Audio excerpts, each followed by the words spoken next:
Alrighty, it is week 11, and what an important week for our content of this class, because with the way we all live a part of our lives out in the cyberspaceness of it all, if that's a word I could make up, cyberspaceness, having an understanding of security, cybersecurity passwords, hackers and passwords, really is what I would distill down to some of the fundamental things for you to walk away understanding in this class. And I really want to give a shout out, and you've seen Brian in some of the weekly videos. Brian Baker, who is one of my fellow faculty here at City College within the CIT department, he actually had set up this course, and I'm using it mostly because it was late given to me, but also the more I move through it, the more I appreciate the amount of thought he put into this, because this is an important topic, and I really want to tell you that having an understanding and making an effort to keep your passwords secured. And there's always a trade-off here, right? So we tell people, and when I say we, I mean people in this industry, often we will say, have secure passwords. But then when we ask, what is a secure password, most can't answer it, right? And now we have websites where you can put in passwords and it'll tell you if it's secure or not. And one of the things you will notice is that the more obscure, the longer combination of letters and numbers, special characters, those make secure passwords. Well, but they also make passwords that are hard to remember. So there's a couple of techniques, and one of the things I do is I have a policy, what's called a password policy. And so depending on the site, I will scramble up. And again, I'm not going to tell you my policy, but in general, here's how it goes. Is I will take a standard password, but then I will scramble it, or I will do various modifications to that. But when I come back to it in the future, I will know that, oh yeah, based on my policy, this is what this password is if I've forgotten. Now, as of 5 months ago, I actually started playing with Chrome's built-in password saver, mostly because up until that point, I didn't really feel comfortable doing it. And the more I've read about the security that Google is placing into that, the more I thought, well, I'll try it out. And I have to tell you, it's almost too good, because it allows you not to think about these things, which I don't necessarily think is a good thing. So just, keep some of that in mind and think about how, and often we just don't think about this idea of password security. Also Wi-Fi, right? So it's really important. I think standard now when you get new Wi-Fi routers is, and we talked about Wi-Fi, we talked about the internet speed, but it's really good to password, long passcode. Password and passcode generally can mean the same thing, but the important thing is have those things very secured. Like my password for my Wi-Fi is long. You can't remember it. So there's these idea of these lock boxes that you can put them into, password saving programs. I have a technique that I use. Again, I'm not going to really talk about it because it's part of my security. But I want you to go through this thinking about how can I make my life online more secure. Okay, so great week, great content. And we're at week 11. So, right? So you'll hear me as we move closer to the end of the semester talking about making sure you're preparing yourself for the end of the semester task.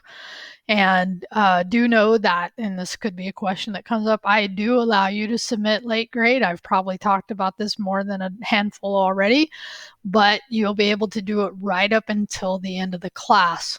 But I wouldn't wait. Honestly, there's just so much that hits you at the end of the semester. And also using this what if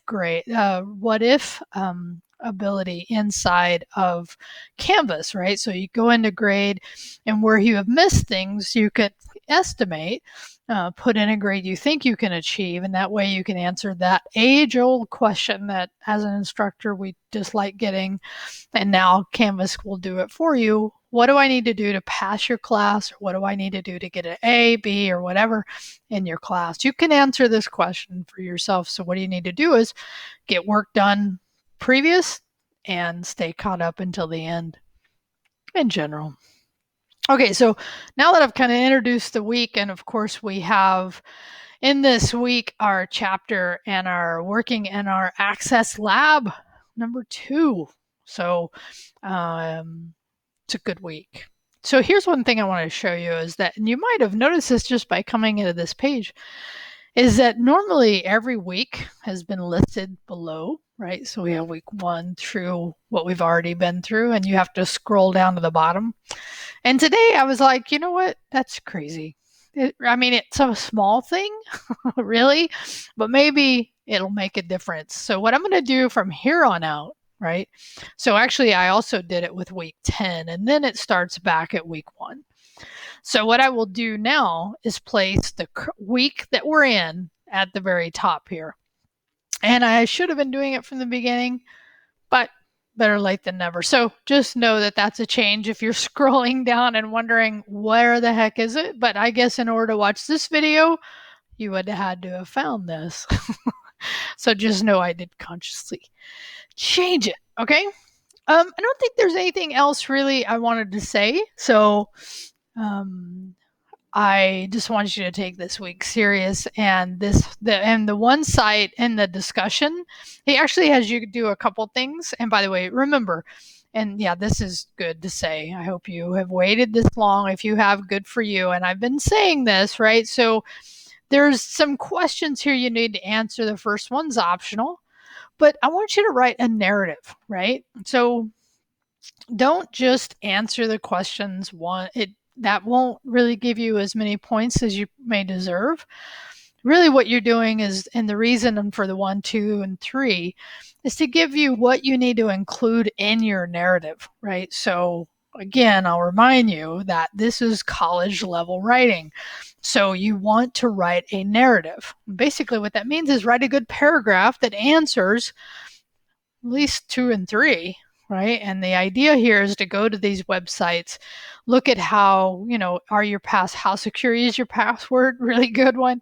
And this one, have I been pwned? I actually did this one, and I was shocked that a couple sites came up. And what this means is if you've set up an account on their site where they hacked into, did somebody get some of that data? So now I need to actually go erase those, look at my policy for those. And again, that's where my policy comes in, so that even if they get one site, and I sign up for many, unfortunately, but if they get one and I use a different type of password or a different password itself, then my exposure is minimal. Do you get that? Okay. So what do I want? I want you to, for this reply, for this start here, right? What's your general feeling? Okay, before you get into this week, what's your general feeling about these topics of security, cybersecurity, hacking, and passwords? Do you have, right, something? Or, how do you like the change I did in the schedule or anything related? So week 11, wow, not that many left. Thanks. Have a great week. Bye.